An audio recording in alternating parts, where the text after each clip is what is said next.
सुप्रभात बच्चों, ये है आपकी हिंदी की कक्षा और मैं आप लोग की स्मृति मिस। और आज हम लोग हिंदी में विसर्ग के चिन्ह के बारे में पढ़ेंगे। विसर्ग के चिन्ह से बने हुए शब्दों के बारे में पढ़ेंगे। ठीक है बच्चों? तो बच्चों चलिए पढ़ते हैं विसर्ग के चिन्ह से बने हुए शब्दों के। त हलंत जोड़ अ जोड़ प हलंत जोड़ अ जोड़ विसर्ग बराबर तप। फिर से दोहराते हैं। त हलंत जोड़ अ जोड़ प हलंत जोड़ अ जोड़ विसर्ग बराबर तप। अब दूसरा शब्द है पर संयुक्त हलंत जोड़ आ जोड़ त हलंत जोड़ अ जोड़ विसर्ग बराबर प्रात। फिर से दोहराते हैं। पर संयुक्त हलंत जोड़ आ जोड़ त हलंत जोड़ अ जोड़ विसर्ग बराबर प्रात। अब हम लोग विसर्ग के चिन्ह से बने हुए कुछ और शब्दों को भी पढ़ते हैं। ठीक है बच्चों? छ विसर्ग छ, छ विसर्ग छ। अ त विसर्ग अत, अ त विसर्ग अत। प हर्षुकार न विसर्ग पुन, प हर्षुकार न विसर्ग पुन। न म विसर्ग नम, न म विसर्ग नम। तालाब्श आधा ब द तालाब्श विसर्ग शब्दश। तालाब्श आधा ब द तालाब्श विसर्ग शब्दश। पर संयुक्त आकर त विसर्ग प्रात, पर संयुक्त आकर त विसर्ग प्रात। फ ल त विसर्ग फलत, फ ल त विसर्ग फलत। अ अनुस्वर त विसर्ग अंतत, अ अनुस्वर त विसर्ग अंतत। म दीर्घकार ल त विसर्ग मूलत, म दीर्घकार ल त विसर्ग मूलत। पर संयुक्त आकर य विसर्ग प्राय, पर संयुक्त आकर य विसर्ग प्राय। आधा स व त विसर्ग स्वत, आधा स व त विसर्ग स्वत। द हर्षुकार विसर्ग स आकर ह स दुस्साहस, द हर्षुकार विसर्ग स आकर ह स दुस्साहस। न हर्षिकार विसर्ग स ह आकर य निसहाय, न हर्षिकार विसर्ग स ह आकर य निसहाय। न हर्षिकार विसर्ग स अनुस्वर क ओकर च निसंकोच, न हर्षिकार विसर्ग स अनुस्वर क ओकर च निसंकोच।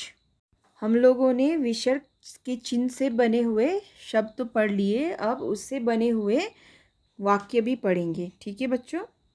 र ओकर ज रोज, र ओकर ज रोज। पर संयुक्त आकर त विसर्ग प्रात, पर संयुक्त आकर त विसर्ग प्रात। छ विसर्ग छ, छ विसर्ग छ। ब ज एकर बजे, ब ज एकर बजे। उठ ओकर उठो, उठ ओकर उठो। पूर्ण विराम। र आकर म राम, र आकर म राम। पर संयुक्त आकर य विसर्ग प्राय, पर संयुक्त आकर य विसर्ग प्राय। स ऐकर र सैर, स ऐकर र सैर। क ओकर को, क ओकर को। ज आकर त आकर जाता, ज आकर त आकर जाता। ह ऐकर है, ह ऐकर है। पूर्ण विराम। ईस इस, ईस इस। प आकर ठ पाठ, प आकर ठ पाठ।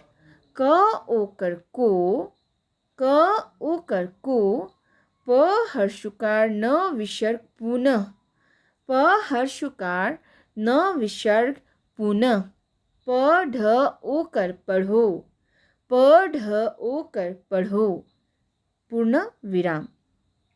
न हर्षिकार विसर्ग, स ह आकर निसहाय, न हर्षिकार विसर्ग, स ह आकर निसहाय, क दीर्घिकार की, क दीर्घिकार की, स ह आकर त आकर सहायता, स ह आकर त आकर सहायता, क र ओकर करो, क र ओकर करो, पूर्ण विराम। झ दीर्घकार ठ झूठ, झ दीर्घकार ठ झूठ, ब ओकर ल न एकर बोलने, ब ओकर ल न एकर बोलने, क आकर का, क आकर का, द हर्षुकार विसर्ग, स आकर हस दुसाहस, द हर्षुकार विसर्ग, स आकर हस दुसाहस, म त मत, म त मत, क र ओकर करो, क र ओकर करो, पूर्ण विराम। बच्चों, हम लोगों ने विसर्ग का चिन्ह से बने हुए शब्द भी पढ़ लिए और वाक्य भी पढ़ लिए। अब हम लोग क्या करेंगे, इस शब्दों का मतलब समझेंगे। ठीक है, तो पहला शब्द है छ। छ का मतलब होता है 6। ओके, मतलब गिनती, नंबर। ओके, दूसरा शब्द है अतः। दूसरा शब्द का मतलब होता है, अतः का मतलब होता है इस कारण या फिर इस वजह। ओके, अब तीसरा शब्द है पुनः। पुनः का मतलब होता है मतलब फिर से, मतलब फिर से, जैसे कि पुनः पढ़िए मतलब फिर से पढ़िए इसको। ओके, कोशिश कीजिए। पुनः मतलब फिर से। ओके, अब दूसरा शब्द है नमः। दूसरा शब्द क्या है, नमः। नमः मतलब नमस्कार। हम लोग नमस्ते जो करते हैं उसी को बोला जाता है नमः। अब फिर से दूसरा शब्द क्या है, शब्दश। शब्दश, और शब्दश का मतलब क्या होता है, प्रत्येक शब्द के अनुसार। ओके, शब्दश मतलब प्रत्येक शब्द के अनुसार। अब दूसरा शब्द है प्रातः। प्रातः मीन्स सुबह, मतलब भोर, एकदम सुबह को बोला जाता है प्रातः। फलतः मतलब फल स्वरूप। ओके, फलतः मतलब फल स्वरूप। अंतत मतलब होता है जिसका अंत ना हो। ओके, अंतत का मतलब होता है जिसका कोई अंत ना हो। दूसरा शब्द है मूलतः। मूलतः का मतलब होता है प्रथम बार या फिर पहली बार। ओके, मूलतः का मतलब होता है पहली बार। प्रायः मतलब आमतौर पर हम लोग जो भी काम करते हैं, जैसे प्रायः मैं 6 बजे उठता हूँ, है ना, ऐसे टाइप से बोलते हैं ना, मतलब आमतौर पर, रोज़। ओके, अब दूसरा है स्वतः। स्वतः मतलब खुद। ओके, स्वतः का मतलब होता है खुद। दूसरा शब्द है दुस्साहस, मतलब साहस। हम लोग बोलते हैं ना, आपने ये मुझसे ये बात कहने की दुस्साहस कैसे हुई, मतलब आपने हिम्मत कैसे किया, मतलब बोलते हैं ना, तो दुस्साहस का मतलब होता है हिम्मत, साहस।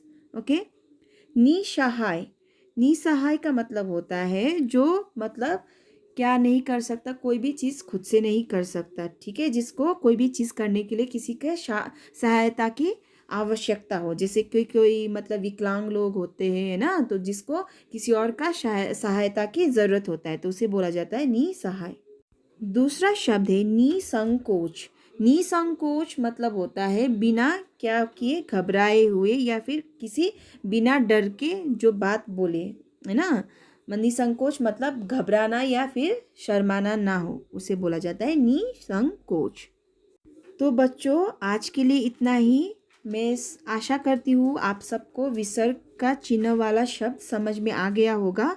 आप लोग इस शब्द को अच्छे से पढ़िए और दोहराइए। ठीक है, आप लोग अच्छे से पढ़ेंगे तो आप लोग को ये शब्दों के बारे में और अच्छे से ज्ञान होगा। ठीक है, धन्यवाद।